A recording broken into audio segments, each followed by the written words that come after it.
Type 1 diabetes ہے یہ بہت کم ہے، بچوں میں ہوتی ہے، ینگ ایڈلٹس کے اندر ہو سکتی ہے، اور جو اسکینڈینیوین کنٹریز ہیں، سویڈن ہے یا ڈنمارک ہے یا فن لینڈ ہے یا اس طرح کے جو ملک ہیں، ان کے اندر ٹائپ 1 کافی پریولنٹ ہے جینیٹیکلی. وہ جینیٹکس ریزن ہے اس کی وجہ. اور ٹائپ 1 جو ہے پاکستان کے اندر، پوری دنیا کے اندر موسٹلی 95% کو ٹائپ 2 ہے، 5% کو ٹائپ 1 ڈائبٹیز کی طرف آتے ہیں. اس کی بھی دو قسمیں ہیں، ایک ٹائپ 1 جو بچپن میں ظاہر ہوتی ہے، اور ایک ایسی ٹائپ 1 جو تھوڑی عمر ہونے کے بعد ظاہر اس کا پھر ایک دم انسولین غائب ہو جاتا ہے. جی اس میں ہم لبلبے سے جی اس میں اس کا بڑا اچھا خوبصورت سا نام ہے، وہ ابھی بات کرتے ہیں اس پہ. تو جو ٹائپ 1 کی جو علامات ہیں یہ روز روشن کی طرح ہوتی ہیں. یعنی آپ کو ایک انسان کو اگر بچہ ہے یا چھوٹا ینگ ایڈلٹ ہے، اس کو یورین بہت زیادہ پاس کرے گا، ویٹ اس کا تیزی سے گرتا جائے گا، اور جو دنوں کے اندر وہ اتنا کمزور ہو جائے گا تو فوراً طور پہ اس کا ڈائگنوسس کلیئر ہو جاتا ہے. اور دوسرا اس میں یہ ہوتا ہے کہ کئی دفعہ بچے ایسے بے ہوشی میں چلے جاتے ہیں کیونکہ ان کے اندر جسم خون کے اندر تیزابی مادے جو اس کی انسولین کی کمی کی وجہ سے بنتے ہیں، کیٹونز جن کو ہم کہتے ہیں، اتنے زیادہ ہو جاتے ہیں کہ وہ ان کا سانس بظاہر بڑا تیزی سے چلتا ہے اور اکھڑا اکھڑا سا لگتا ہے، جس کو بریدنگ ریپڈ بریدنگ بھی ہو رہی ہوتی ہے، اور ان لوگوں کو اس میں بے ہوشی میں بھی جا سکتے ہیں. تو کومے کے ساتھ بھی پریزنٹ کر سکتے ہیں. کیٹو ایسیڈوسس کے اندر، جس کو DKA بھی کہتے ہیں، ڈائبیٹک کیٹو ایسیڈوسس کہتے ہیں، اس کے اندر سے بھی پریزنٹ کیا جا کرتے ہیں. اور لیکن اس کی جو ایک اور جو قسم ہے جس کو ہم latent autoimmune disease of adult کہتے ہیں، یعنی ایسے بڑے ایڈلٹ میں جو ٹائپ 1 آ جائے، جو بڑے ہو، جس کو ٹائپ 1 35-40 سال کی عمر میں آئے، تو اس کو ہم لاڈا کہتے ہیں، LADA، latent autoimmune disease of adult. تو ایسے لوگوں کو گولیاں اثر نہیں کرتی، ان کا جو انسولین پہ وہ جاتے ہیں، ان کے انسولین لیول کم ہوتے ہیں، تو ایسے لوگوں کو انسولین پہ شروع سے جاتے ہیں. لیکن ٹائپ 1 کے بارے میں یہ خیال رکھیے گا کہ ٹائپ 1 کو جو علامات ہیں اس میں کوئی چھپی علامت نہیں ہے جیسے ٹائپ 2 کے اندر علامات تھیں.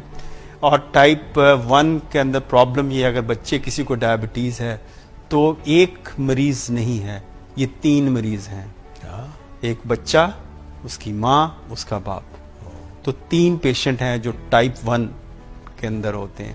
بیکاز اور جو یہ کوآرڈینیشن، کیونکہ مینٹلی طور پہ یا ذہنی طور پہ میرے خیال اس کرب سے اور اسی تکلیف سے اتنا ہی بچہ شاید کم گزر رہا ہو جتنے اس کے جو ماں باپ ہیں اس کرب سے گزر رہے ہوتے ہیں.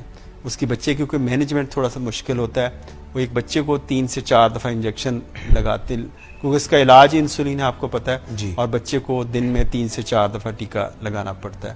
لیکن اس کی خوش قسمتی ہم آج کل جس دور میں ہم ہیں کہ ایسے انجیکشنز موجود ہیں جو پین کی شکل میں ہیں، اور ایسے گیجٹس ہیں اور ایسے ڈیوائسز ہیں کہ اس میں جو پین لیس انجیکشنز آلموسٹ ہیں. کچھ لوگ انسولین پمپ پہ بھی ہیں، وہ چلے جاتے ہیں. لیکن یہ ہے کہ بہرحال اس کرب سے وہ گزرتے ہیں. اور اس بچوں میں شوگر کو کنٹرول کرنا ٹائپ 1 یہ ایک بہت مشکل کام ہے، بہت ہی مشکل کام ہے. مشکل کام اس لحاظ سے کہ بچوں پہ آپ وہ ڈائٹری ریسٹرکشنز نہیں لگا سکتے، لاگو نہیں کر سکتے. بچوں نے کیونکہ گرو بھی ہونا ہے اور بچوں نے اپنے ایک ایڈلٹہڈ کو اچیو کرنا ہے، اس کے لیے ڈائٹ کو اتنا ریسٹرکٹ نہیں کر سکتے. اور دوسری بات اس میں بچوں میں یہ ہوتا ہے کہ بچوں کی فزیکل ایکٹیویٹی لیولز بہت ویریبلز قسم کے ہو جاتے ہیں. اور تیسری جو بات ہے کہ بچوں میں کیونکہ انسولین پہ ہوتے ہیں اور ان کو انسولین کے ٹائمنگز ہیں، ان کو اسکولنگ بھی چل رہی ہوتی ہے، اسکول میں مینج کرنا، اسکول میں خدا اس کے ساتھ سوشل پرابلمز ایسوسیٹڈ ہیں کہ اگر اسکول میں بچے کے کلاس کے اندر شوگر لو ہو گئی اور پیرنٹس نے ٹیچرز کو نہیں انفارم کیا ہوا ہے، چھپایا ہوا ہے کہ اس کی شوگر لو ہوتی، تو بچے کے لیے ایک امبیرسمنٹ کا باعث بنتا ہے. وہ کلاس میں بے ہوش ہو سکتا ہے اور خدا نہ خواستہ بچے اس کے جو ساتھی دوست ہیں وہ اس پہ کچھ اور طرح سے اس کو ٹریٹ کریں گے. کچھ لوگ ٹیچرز کے لیے بھی ایک سکیری سین ہو جاتا ہے اگر ان کو یہ ٹریننگ نہیں دی گئی کہ اس کو کیسے ہینڈل کرنا ہے ہائپوگلائسیمیا کو. تو یہ ایک بڑے اس کے ساتھ سوشل پرابلمس ہیں، اور خاص طور پہ جو سوشل پرابلمس جو تھوڑے سے آگے چل کے آتے ہیں وہ ٹائپ 1 بچیوں کے سلسلے میں.